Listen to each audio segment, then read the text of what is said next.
How did, I guess when you came back, I'm not sure what year this would be, but you got put together with Chris Markoff? Yes. How did that come about?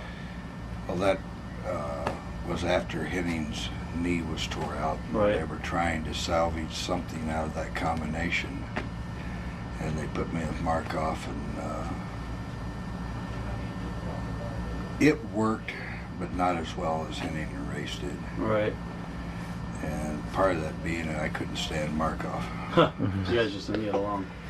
Well, Chris is really not a bad guy.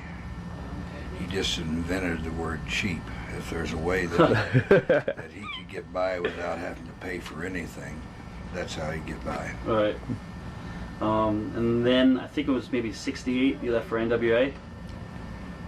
69. 69?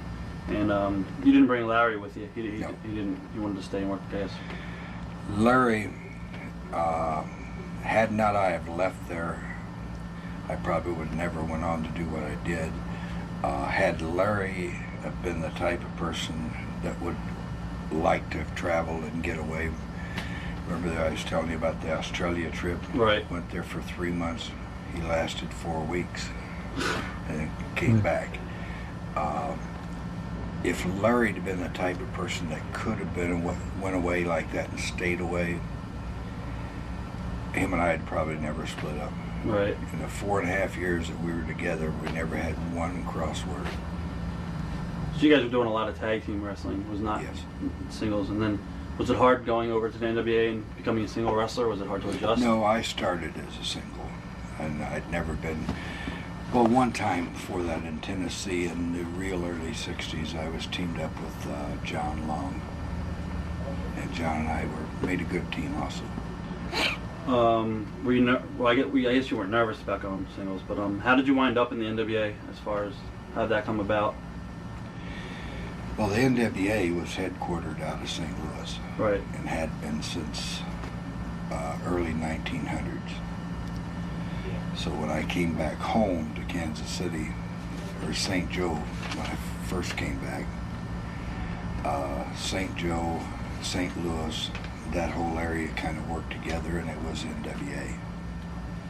And from there until Vince in the late 80s, I stayed in the NWA. Right. Who were some of the guys that you liked working with the best over there?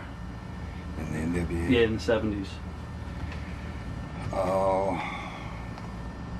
Either one of the Funks, Jack Briscoe, Backlund was there at that point in time.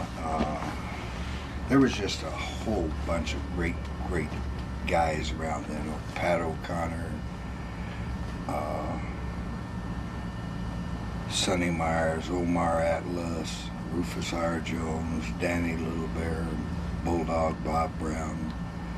There were just a whole bunch of people around that most of them were in good enough shape to put in time in the ring, and it was really a lot of fun.